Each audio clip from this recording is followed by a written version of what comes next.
Hello friends, नमस्कार and welcome to समाधान। साथियों, उम्मीद है कि आप सब अच्छे होंगे और स्टडी भी आपकी अच्छे से चल रही होगी। अभी देखेंगे तो ministry of home affairs Bihar सरकार के द्वारा एक नोटिफिकेशन जारी किया गया है जो बिहार दरोगा भर्ती से रिलेटेड है और वो नई नियमावली है।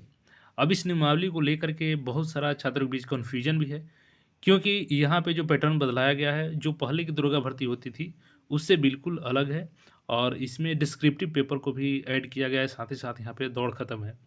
तो छात्र कन्फ्यूजन में है कि क्या सभी भर्ती इसी नियम के तहत आएगी या इसमें कुछ लोचा भी है, क्योंकि कोई इसको क्लियर नहीं कर रहा है। तो हम लोग यहाँ पे क्रिस्टल क्लियर करेंगे कि क्या सभी भर्ती इस नए नियमावली के तहत आएगी या कोई स्पेशल एग्ज़ाम इसका होगा। तो आइए इसको हम लोग नोटिफिकेशन के माध्यम से देखते हैं। अब जैसे कि यहाँ पे देखेंगे आप, तो नोटिफिकेशन जारी किया गया है गृह विभाग आरक्षी शाखा, और यहाँ पे दिया है भारतीय संविधान अनुच्छेद 309 के परंतु के साथ गठित बिहार पुलिस अधिनियम 2007 की धारा 55 एवं 94 के प्रदत्त शक्तियों का प्रयोग करते हुए यहाँ पे जो बदलाव किया गया है। और यह नियमावली है बिहार पुलिस विशेष शाखा और निरीक्षक सामान्य या बंद संवर्ग नियमावली 2024 कही जा सकेगी। हम यहाँ पे क्लियर करेंगे कि क्या सभी भर्ती इसी नियम के तहत होगी या जो पूर्व से भर्ती चली आ रही है उसमें कोई बदलाव नहीं किया गया है। आगे आपका सारा चीज़ क्लियर हो जाएगा। तो देखेंगे यह नियमावली जो है पूरे बिहार में लागू रहेगी। और यहाँ पे देखेंगे तो गृह विभाग आरक्षी शाखा से संबंधित है यह नियम। तो इसमें देखेंगे जो पदों का सृजन किया गया है ये है बिहार पुलिस अवर निरीक्षक मूल कोटि होगा, और पहला जो प्रमोशन होगा आपका वो इंस्पेक्टर लेवल का होगा। तीसरा प्रमोशन जो होगा वो डीएसपी का होगा, और चौथा जो होगा वो सीनियर डीएसपी का होगा। तो यहाँ से तो पोस्ट का हो गया। अब यहाँ पे बात कर लें तो इसमें डायरेक्ट 90% जो भर्ती होगी वो डायरेक्ट भर्ती की जाएगी और 10% प्रमोशन से की जाएगी।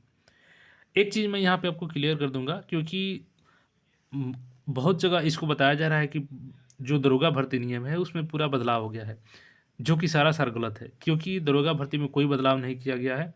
जो पहले से भर्ती आती रही है, जो सामान्य भर्ती है वो सामान्य तरीके से ली जाएगी, लेकिन ये स्पेशल ब्रांच के लिए है, यानी ये अन्य दरोगा भर्ती से अलग भर्ती होने वाली है।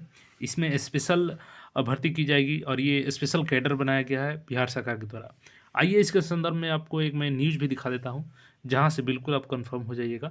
फिर आगे हम लोग इस नोटिफिकेशन को देखेंगे और सिलेबस भी देखेंगे इसमें। अब जैसे कि देखेंगे यहाँ पे, तो ये 2021 का ही न्यूज़ है और सरकार ने उस समय बहुत बड़ा फैसला लिया था कि जो स्पेशल ब्रांच का अब अपना कैडर होगा, जिसमें सिपाही से लेकर दरोगा तक के पदों का भर्ती के लिए बात की गई थी, और ये 2021 में भी सरकार के द्वारा फैसला ले लिया गया था। हालांकि नियमावली अभी बनी है। तो देखेंगे यहाँ पे बनाया गया था कि राज्य की इंटेलिजेंस एजेंसी में अलग कैडर बनाने पर सरकार की मुहर लग गई थी, और बिहार पुलिस में स्पेशल ब्रांच का अपना क्लोज्ड कैडर होगा, यानी स्पेशल ब्रांच के लिए अलग से बहाली होगी और इसमें ज्वाइनिंग करने वाले सिपाही और दरोगा यहीं से रिटायर भी होंगे।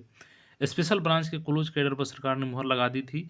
अब जाकर के यहाँ पे नई नियमावली जारी किया गया है, और ये इसलिए किया गया है ताकि इनको टेक्निकली सशक्त बनाया जाएगा, ताकि ये सही तरीके से अपना काम कर सके यहाँ पे जो इनको इंटेलिजेंस का काम सौंपा जाए। तो यहाँ से आप कंफर्म हो गए कि ये सभी दरोगा भर्ती पे लागू नहीं होगी, बल्कि ये स्पेशल ब्रांच का है और ये नई भर्ती अलग से जारी की जाएगी, जिसके लिए अब चलिए हम लोग सिलेबस पे बात कर लेते हैं। देखिए यहाँ पे उम्र सीमा की बात करें तो वही 21 साल रहने वाला है, और ग्रेजुएशन इसमें सिंपल चाहिए क्योंकि दरोगा भर्ती होगी ये। दूसरी चीज़ यहाँ पे बात कर ले हम लोग लिखित परीक्षा, तो देखिए लिखित परीक्षा 2 चरणों में आयोजित की जाएगी, जिसमें प्रीलिम्स और मेंस आयोजित किया जाएगा। प्रीलिम्स में देखेंगे तो यहाँ पे 100 प्रश्न होंगे 200 अंकों के, और प्रत्येक सही उत्तर के लिए 2 अंक दिया जाएँगे, जिसमें आपका अंग्रेजी भी रहेगा, सामान्य ज्ञान रहेगा, हिंदी भाषा ज्ञान, तर्क शक्ति, रीजनिंग, समसामयिक मुद्दे रहेंगे। और 30% से अधिक अंक लाने वाले अभ्यर्थियों को ही यहाँ पे मेंस के लिए 10 गुना अभ्यर्थियों का चयन किया जाएगा। और मेंस का बात करें यहाँ पे, तो प्रथम पत्र क्लियर करने के बाद से यहाँ पे 2 मुख्य परीक्षा पत्र होंगे, और यहाँ पे देखेंगे प्रथम प्रश्न पत्र जो मेंस का होगा उसमें 180 मिनट यानी 3 घंटे का समय मिलेगा और 200 प्रश्न पूछे जाएँगे। प्रत्येक सही उत्तर के लिए 1 अंक दिए जाएँगे और प्रत्येक गलत उत्तर के लिए 0.25 अंक काटा जाएगा। द्वितीय प्रश्न पत्र 60 मिनट का होगा और इसका पूर्णांक 50 अंकों का होगा। परीक्षा का विषय एवं प्रकार नीचे दिए गए तालिका के अनुसार होगा। प्रथम प्रश्न की उत्तर पुस्तिका 2 प्रतियों में होगी, जिसकी एक प्रति आयोग के पास सुरक्षित रहेगी, यानी इसमें आपको कार्बन कॉपी भी दिया जाएगा ओएमआर शीट का। अब सिलेबस की बात कर ले मेंस का, तो यहाँ पे देखिए प्रथम पत्र जो होगा बहुविकल्पीय होगा, 200 प्रश्न रहेंगे, जिसमें आपका सामान्य अध्ययन, समसामयिक घटनाएं 50 अंक का रहेगा, रीजनिंग, गणित यहाँ पे रहेगा आपका 40 अंक का, तार्किक एवं विश्लेषणात्मक रीजनिंग यहाँ पे रहेगा आपका 40 अंकों का, और मैंने यहाँ पे बताया आपको समसामयिक घटना 50 अंकों का। अंग्रेजी भाषा यहाँ पे 20 अंकों की रहेगी और हिंदी भाषा भी 20 अंकों की रहेगी।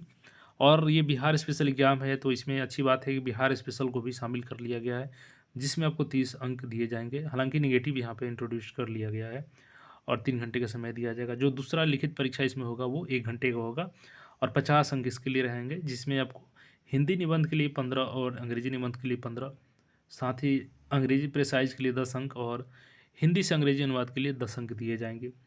और शारीरिक मापदंड की बात करें तो देखिए, सभी अभ्यर्थियों के लिए बिहार पुलिस संगठन के पुलिस अवर निरीक्षक निर्धारित मापदंड के अनुसार ऊंचाई, सीना एवं वजन से संबंधित मापदंड की जांच की जाएगी। यानी ऊंचाई और सीना की बात करें तो वो बिहार दुर्गा भर्ती के अनुसार ही ली जाएगी यहाँ पे। और अर्हता की बात करें तो देखिए, मुख्य परीक्षा के आधार पर तैयार की जाने वाली अंतिम मेधा सूची आरक्षण कोटि बार न्यूनतम अर्थांक वही होगा जैसा सामान्य प्रशासन विभाग समय समय पर जारी करता है।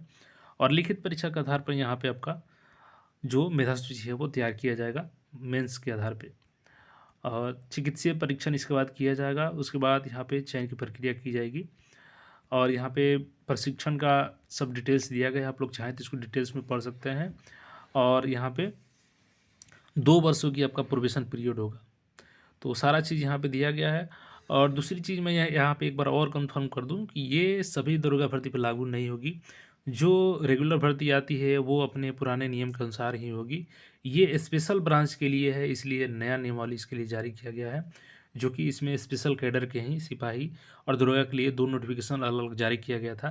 तो यहाँ पे दरोगा स्पेशल ब्रांच के भर्ती होंगे और उनके लिए ये सिलेबस है, ना कि ऑल दरोगा भर्ती के लिए। तो बिल्कुल यहाँ पे आपको कन्फ्यूजन नहीं रखना है, ये अलग से भर्ती आएगी और पुरानी भर्ती अपने पुराने नियम के अनुसार आती रहेगी। तो बाकी अपडेट्स के लिए चैनल से जुड़े रहें। अगर आपको कोई क्वेरी है तो कमेंट करके पूछ सकते हैं, कोई भी कन्फ्यूजन है तो। फिर मिलते हैं नए अपडेट में। धन्यवाद।